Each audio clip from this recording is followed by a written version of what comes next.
I personally am dyslexic, and I could feel it in my eyes and the struggle and disconnect between the two. Yeah, Ian's dyslexic. Yeah, and he has trouble. Doesn't he have trouble with his eye that tends to... He has more control. His eyes go crazy. Go crazy, yeah. Like, he can do all kinds of things with them. Yeah. He's only 7, and he's learned how to do... Now, B's and stuff are being introduced to him. He's never had to look at no letters. But I told him, I said, you have to listen for the sound. You know a B goes to the right, so just listen for the sound. Even though you might look at it and it looks different, know that it's a B because of the sound. Yeah. You know? Yeah. Definitely. So that's interesting. He's really good at whatever it is going on with his eyeballs and his brain. Yeah, Ian has so much potential. He's a special one. He is definitely very special. He is highly, highly intelligent. It also makes he's a weird one too. And serious. Like, he's scary. He is a bit My little 7-year-old kid is scary. Yeah, I nicknamed him Little Dr. Evil. Yeah, like, you don't even know it because he's so charismatic. But there's just this thing about him. He, if not developed correctly, could definitely go in a bad direction. Very bad. Just because he is so intelligent naturally. And nothing hurts his feelings at some point. Yeah, huh? I hope nothing damages his feelings at some point. Oh, yeah, because he might become very vindictive and aimed at, like Matt. Yeah. He's become Dr. Evil. He's highly intelligent, but as soon as he had that heartbreak, man, destroy, search and destroy. Mm-hmm. I watched this movie on Netflix, 1922. It's a Stephen King movie last night, right? Mm-hmm. Remember The Telltale Heart? I was just watching that this morning. It is good. It reminded me exactly of that. Yes. 1922? Yes. Yeah. You are correct. And how it killed his wife. Here's some spoilers, okay? Because we're going to talk about. We're allowed to do that. Lots of podcasts do that stuff. So, 1922 is a Stephen King flick or short story that hit Netflix. Yeah, this past couple weeks. Oh, and Stranger Things comes back, I think, Sunday. See, I need to start that. I keep hearing good things about it. You ever watched it? Oh, it's great. It's about Operation Montauk, or the MK Ultra. Yeah. It's pretty cool. So, it's set in the 80s. Yeah, 1922.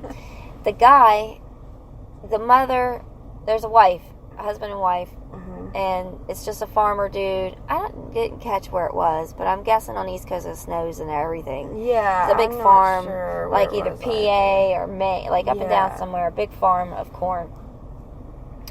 And his wife wanted to sell the farm to the railroad people that was coming through and shit, and he wanted to save it because he'd pass it down to his boy.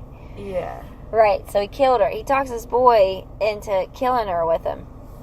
And then it ends up being like the Telltale Heart. Yeah. And the boy leaves. It kills himself. Didn't he kill himself? After his pregnant girlfriend got shot. They became bank robbers like Bonnie and Clyde. Yeah, and he the ended sweetheart up killing killers himself. or something. Sweetheart murderers. It was wild. It was crazy. The rats It was very slow paced, though. So if you're not into that... Because it was one man... Yeah, if you're not into that, it was a good story, but if it was slow. Yeah. It's like, it was a story of guilt. Yes, guilt consuming. Yes. Yeah, so like it is their own destruction and causes of one's actions. Yes. So, because he killed his wife, the son made the boy. He should have just killed her. He would have been fine. Yeah. They even found the body. That was never even her, but he was like, yep, it's her. The sheriff was like, it's her. We're just going to, he's the one that told him. He lost his hand. He pulled out a mortgage loan back then of $700 to fix the roof and then lost his hand. And he never got to fix his roof. Yeah. I mean, it was just like such a bad luck for that guy. And he wasn't even a murdering guy. I think that's why he had his son do it. Yeah. It took him forever. And then the guilt consumed him. That's also, He couldn't slit her throat. It was like he kept hacking at it. It would die. Oh, she wondered was a dress store. I love Stephen King, though. Yeah. He is definitely a wonderful mind. I watched their Gerald's Games, too. I'm not sure what... It's a Stephen King book. It's the chick whose husband has a heart attack on her, and they're at a cabin. She's strapped to the bed. Oh, no! I did catch a piece of it. I thought you may have read the book when we had it, Mom and I. Was it in the short stories? Or was No, it was his own book, but it was a short book. It wasn't a thick book. There's a weird, creepy dude that was going around robbing corpses and stealing their body parts. The wild dog came in and ate her husband. Yeah, I think I did see a good bit of it. I think I was watching it with Mom, to be honest. Probably. And then I had to leave and didn't get to see it all. Yeah, because we really liked it. The book was good. Mm-hmm. I don't remember it, if I did. We did do a lot of reading, but there was so much Stephen King and all the nightmares and dreamscapes and everything's eventual. So many short stories that were so good. It moves all into one story. Yeah, Riding the Bullet. I loved. That's one of my favorites. Yeah. I loved. Secret Window was pretty good too. Oh, the story. Secret Window. Even the story was good. Yes, definitely. So, if you notice in 1922, he always has that well. Dolores Claiborne, all of it has that well. And that well is where he dumped his wife's body. And, and it was the broken down barn in the house. And I think it may have been the well from it and Dolores Claiborne, like, throughout time. Yeah, maybe. Like, I think it was the original field, or the original farmer, because it was 1922. Mm-hmm. I'll have to see if anybody correlates. That's my theory. I'm not sure, to be honest. Because the kids go to the well in the new movie. I can't remember if they're at a well in the book. For some reason, I don't see a well. I see a sewer. But they went to fight the demon in the well in the new It. Okay, I'm trying to think, too. Like... Was there a well? I can't remember. That's what I mean. In the new movie, there's a well. But in the old movie, and I could have sworn in the book, it was always the sewer.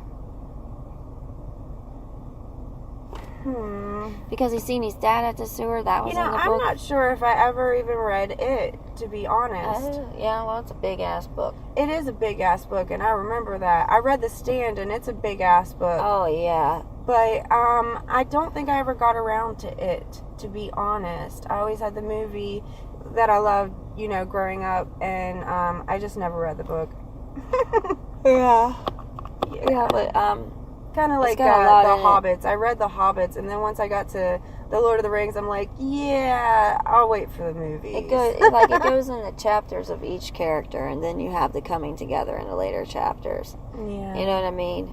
Yeah. That's how his character development in his books is so in depth. Yeah, you are right about that. And he is very detailed about everything. I remember at some point skipping pages because I was losing interest in the detail. Goes into their into background. The pictures on the walls and just the emotional state of them and what they did and who bothered them. And that's also good and something that you can't get from a movie.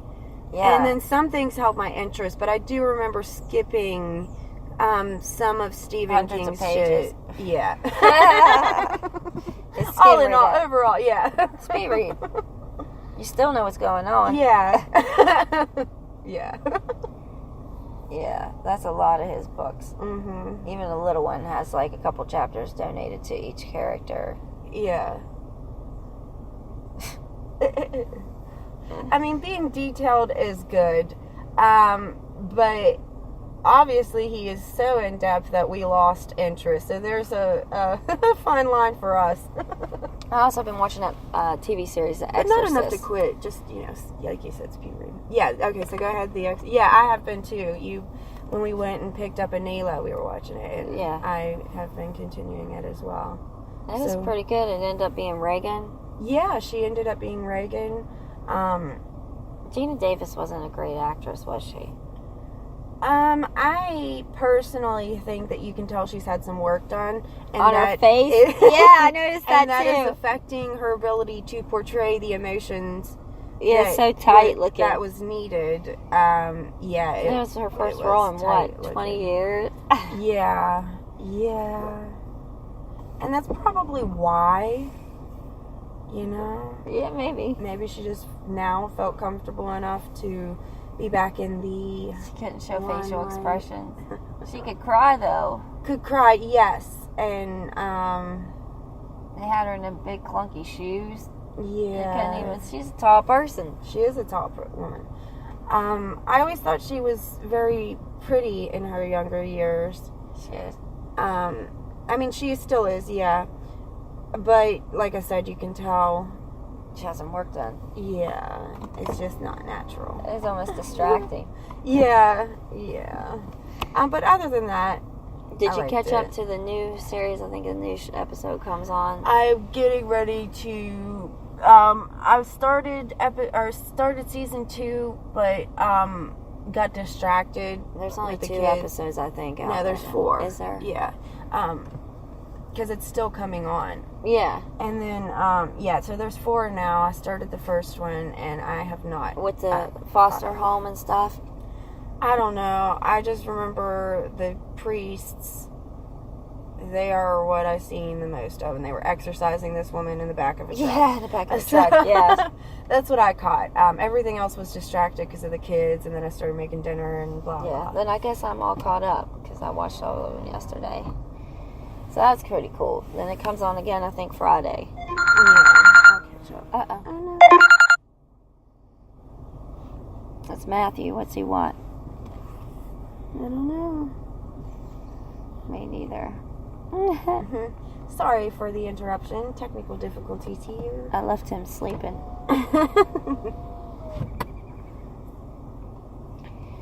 Yeah, so, what else? We don't really have anything else happening. Yeah. I mean, we could talk more about the Human Rights Commission. Didn't they get their signatures that they needed to take it to a public vote? Yes, they did. Not to a public vote. No. They're verifying the signatures right now to see if they have proper signatures and what, you know what I mean? To make sure it's all legit to go through with. Right. So then we'll find out the 31st, Tuesday, if they did or not. So hopefully it'll be released then. And then if they did get all the petition signatures correct, then the council has to vote on a reconsideration, which I hope they shoot it down and reenact the old commission. But I guess if they reconsider the vote on the Human Rights Commission, then it could go for a ballot, I'm assuming.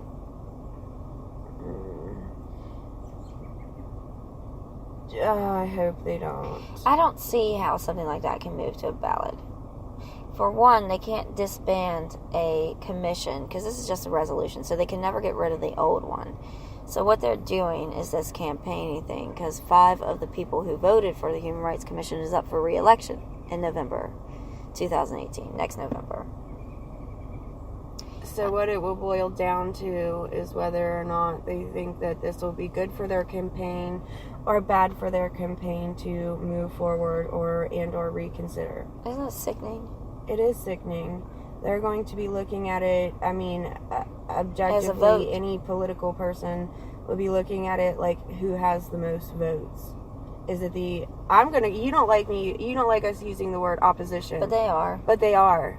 So, does the opposition hold more votes, or does the people for hold more votes? I don't know. I mean, the way they popped out those signatures with 2,500, they said, that's a lot. That's 2,000 people or more. Yeah, they had to have, 10% of our population? Yeah, like 1,900. So... That's still a lot. That's 1,000 people. Yeah, I know. But hopefully that's only, a little over 10%. Yeah. So there are are not. So then we have to We still ask have the people whole, to vote. yeah, the 90% others. So we still have to be like, please vote. And that, in a sense, I'm not a big voter party anyway. Like I almost don't believe in it. Well, then we should